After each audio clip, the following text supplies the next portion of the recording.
Hi everyone, myself and Abbey are back again. Hi. As promised last time, we have Nicole Chesworth, one of our pre-sales cybersecurity consultants, who is going to do a deep dive into the M365 E5 product features. I'll now hand over to Nicole. Hello, everybody. I'm Nicole. I'm in the technical pre-sales team here at Bytes, and I focus primarily on understanding Microsoft security, what works well about it, what doesn't work so well about it, and which other vendors complement the Microsoft solutions. I'm continuing the discussions and chats that you've been on before with Abbey and Ryan to go just a little bit deeper into what the Microsoft Security Suite and Microsoft Compliance Suite include. So hopefully you'll see on my screen something familiar to everybody, which is the Microsoft licensing maps, if you can call it that. It's always just been the best way to understand the way Microsoft breaks down their licensing and also breaks down some of the features that they have. So on the screen is essentially everything you would get in an E5 step up. So a full M365 E5 step up. And to start, I guess the best way to get through it is starting from the bottom and working your way up. I have to tell you that talking through all of the licensing on the screen can take me 3 hours. I exaggerate not, but I won't be doing that to you today. What I will do is just go through the features and functionality at a high level. And of course, any other detail that you may require, you can just reach out to us. So to start on the bottom left, you'll notice there's Microsoft 365 E5 security. Now, this is one of the more common bundles when you're stepping into the security world that you would look at from Microsoft. And it includes quite a lot of really good features and functionality. We'll zoom in here just to get things going. You'll notice in the orange, Defender for Office 365 Plan 1 and Defender for Office 365 Plan 2. Now, these plans would be what you would call Microsoft's way of securing email and collaboration. So you'll notice there's features that say anti-phishing, safe attachments, safe links. So this is to essentially check your files or your attachments, any documents stored in SharePoint and OneDrive, and any links in any of those collaboration apps that they don't have any malicious intent behind them. They're not running any payloads. And generally, Microsoft will do that for Exchange, for SharePoint, for Teams, and for OneDrive. That at a high level is what you can expect to see from Defender for Office Plan 1. Plan 2 goes a little bit further in taking your security awareness training to another level. So you'll notice there's a feature called attack simulation training. You can essentially run a number of different phishing simulations against all of your users. If they fall for any of those phishing simulations, they can then be automatically enrolled into training. And then hopefully they pass that training and don't fall for those simulations again. But this is a good way to understand how well users are learning about the security world and also making sure that they understand what would be a phishing attempt or social engineering attempt as well. So attack simulation training is quite a big feature of the second plan. But also what you could expect to see is a little bit more detail around the threats and campaigns, specifically in the email security side of things that are happening in your tenant.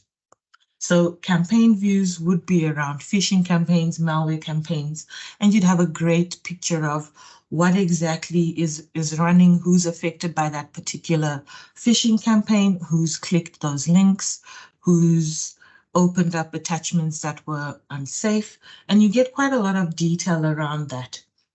And that's also incorporating a lot of the threats, Threat Explorer and Threat Trackers, as you see here. That is to give you just a little bit more detail on the threats you're currently exposed to, understand what threats are happening in and around the world and in your tenant and how they may be relevant to you. And you can search through that and get that information from within the Defender console.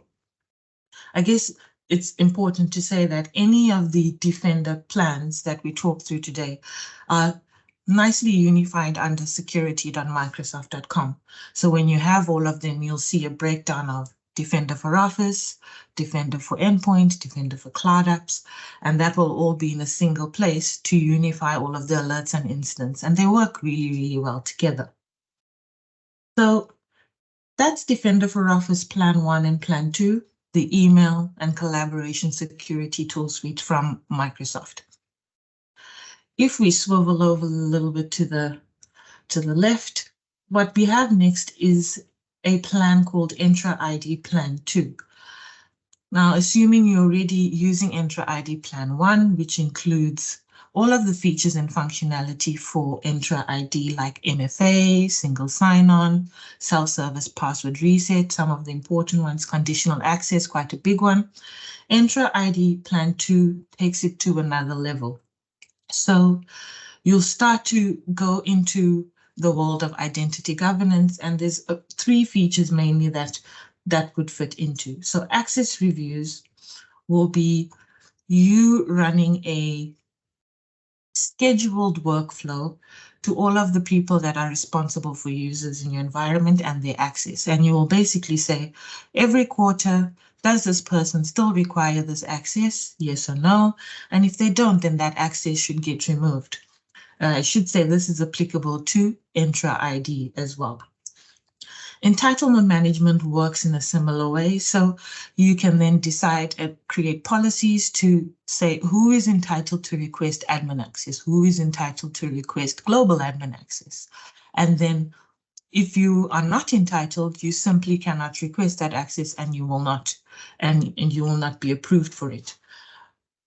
The other one is privileged identity management, which, as you would expect, would be to manage all of your privileged roles, to do just-in-time access for those privileged roles. So if, for example, you only want it to be done for a task or have global admin given for a specific task, and then after 2 hours, global admin is taken away, that would be how you do that. Privileged identity management will also track and audit all of the activities that privileged role is using and make sure MFA is enforced. A limitation, though, of privileged identity management is that it will only work on Azure AD. I'm still getting used to saying Entra ID. It will only work on Entra ID. It doesn't work on Active Directory on-prem or in any other infrastructure or cloud infrastructure environments. 2 other really, really good features, quite important features. I'll start with identity protection.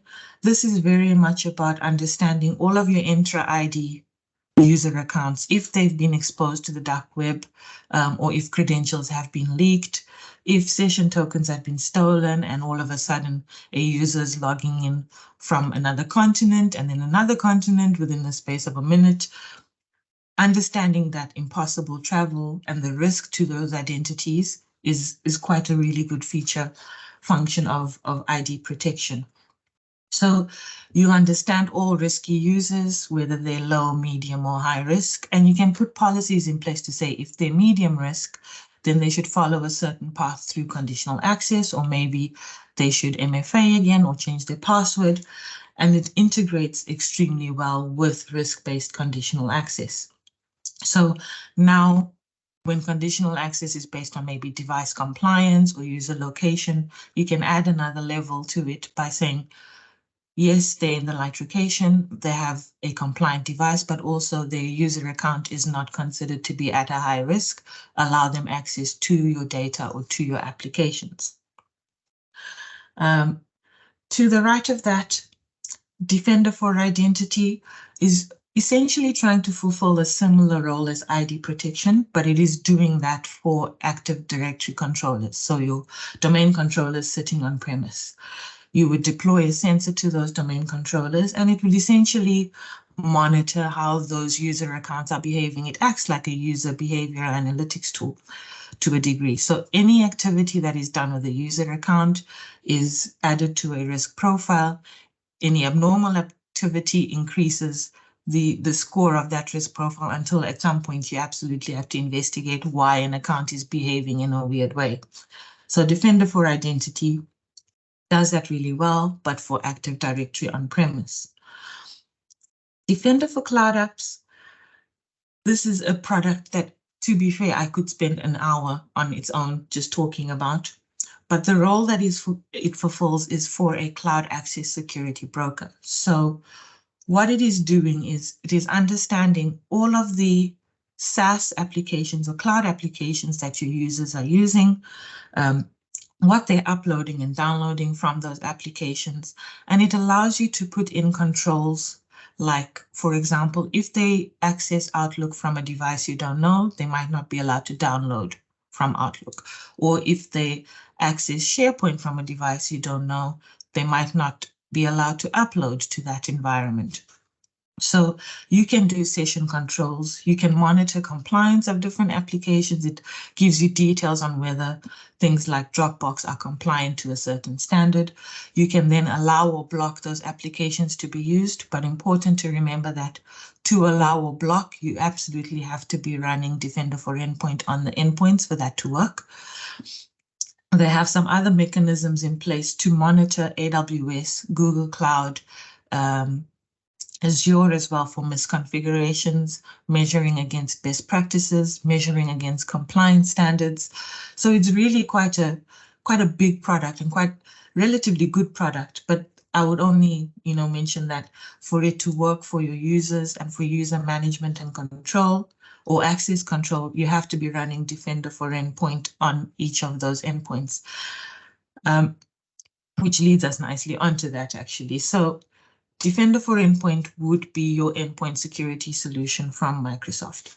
It's quite an advanced solution, and it includes endpoint detection and response. And this is quite important for the more modern malware attacks. Signatures cannot pick them up anymore. You need to have something on your device that understands how a document should behave or how a script should behave, for example. So endpoint detection and response understands behaviors, and it can pick up when something strange is happening, like a document starting a shell or a document starting a service, things that wouldn't normally be natural, so to speak.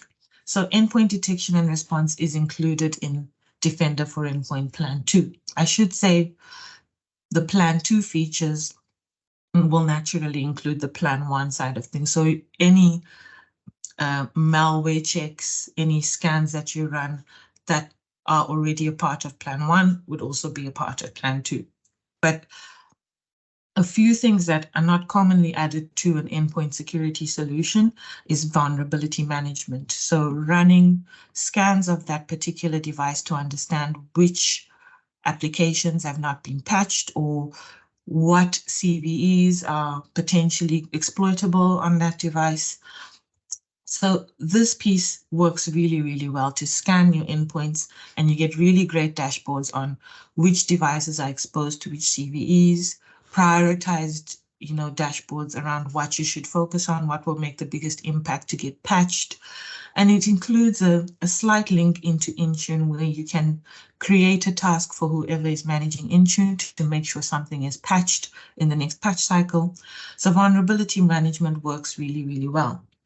The other thing that isn't commonly included is threat analytics, which Microsoft, I think, does really well because they are the largest target in the world, but they use that information to give you a picture of all of the threats that are happening around the world.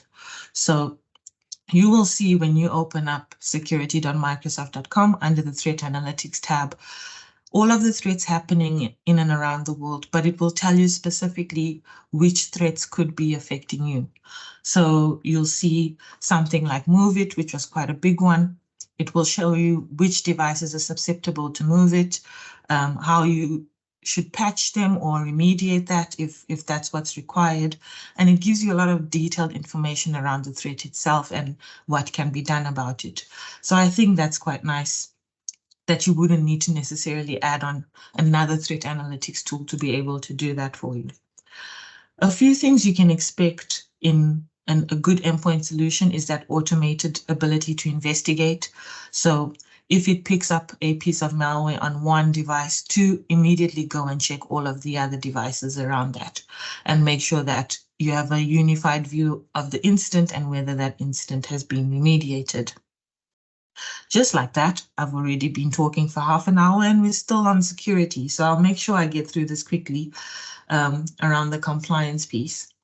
So you'll notice E5 compliance is broken down into 3 main bundles. Usually customers start with the information protection and governance bundle.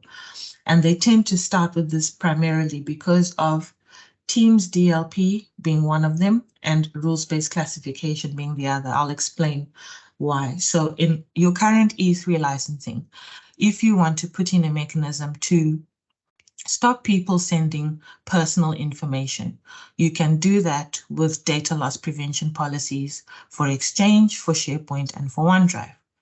Microsoft have separated the functionality to protect against that data loss for Teams, and they've put it in this license. I couldn't really explain why they've made that choice. However, if you wanted to extend your policies to check chats and channels and make sure personal information isn't being sent, then you could use Teams DLP. Rules-based classification extends another E3 feature called information protection, where you are classifying and labeling your documents in any of the collaboration tools. Those labels that you create, you require a user to manually attach those labels to a document or to an email. And rules-based classification makes your life a little bit easier by you defining a rule to say, search through any document. If you pick up any personal information, automatically label that document as confidential or as whatever label you define. So this makes your life a little bit easier. Records management and data lifecycle management are there to essentially do what the label is. But if you have a need to manage records, to manage the retention of data and the life cycle of that data, whether it should be automatically deleted after a certain period of time for any of the collaboration tools, then data lifecycle management and records management will be there to do that. There are some key features where, I say key, double key encryption, customer key, for example, is if you wanted to incorporate your own private keys or your own keys, if you have your own HSM, into the Microsoft tenant, or maybe not use Microsoft's keys at all and use your own. These are some of the features that could help do that. And message encryption advanced is quite a good feature in that if you've sent an encrypted message or have sent a message with an attachment, and after the fact realize you don't want that to be accessed anymore, you can revoke that access with message encryption. Some insider risk management features that could be of interest. In particular, insider risk management is connecting it to your HR system, for example, and HR saying somebody is about to leave. It could then trigger a policy to monitor whether they start mass printing, mass copying data to a USB or copying to a cloud store. So insider risk has policies in place to monitor for data leakage, data theft. But there's also a number of other features like communications compliance, which looks at what type of information is being sent over your communications channels. So if, for example, you enabled some of the policies, you can do things like monitor for discrimination, monitor for harassment and bullying, but also monitor for information that meets a certain compliance standard, whether that should be sent or not, and put policies in place for that. Customer lockbox is mainly around getting support from Microsoft if that happens a lot, and restricting the data Microsoft has access to when they provide that support. It gives an additional workflow and level of management there. Information barriers. Usually when you have to ethically separate a group of people or people who may have a conflict of interest, you can put them into separate segments and limit what data they can send or communicate between each other. Of course, creating an ethical segment doesn't stop them picking up the phone, but if you needed to prove that you have put any measures in place to do that, information barriers would be it. Privilege access management, I wouldn't necessarily say is what you would expect. It doesn't work as a traditional PAM tool.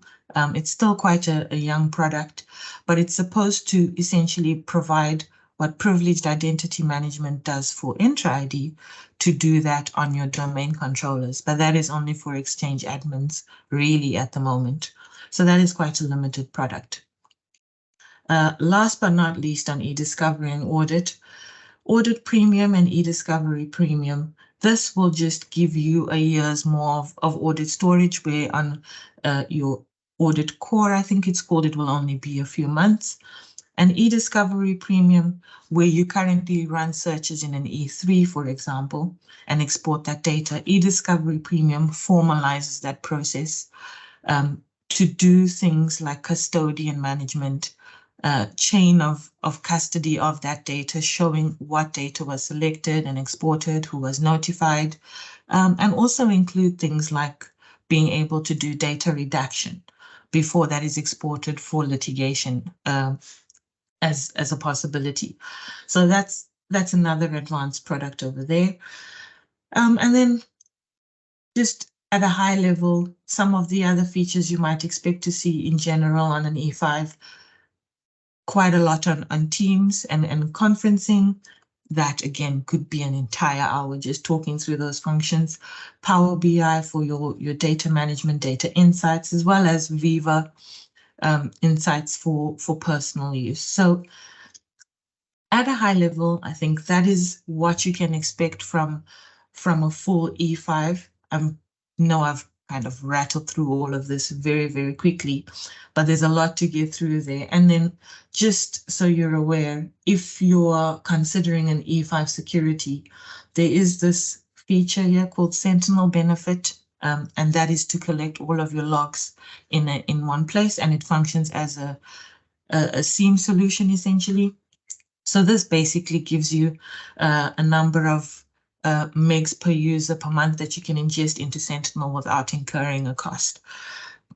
But at a high level, I think that's it. Of course, if you wanted to know more about any of these features or run through demos or trials, then naturally, please reach out to us. But I hope that was helpful, and thank you for listening. If you're interested in hearing more about the products within M365 security or compliance with Nicole, please reach out to book in some time. Our next episode will be covering how Quantum 365 with Bytes can help you with your license optimization and much more. But for now, thank you for listening to this podcast and hope you enjoyed it. We have a lot more conversations happening in our other podcasts, which are available on Spotify and Google Podcasts. Speak to you soon.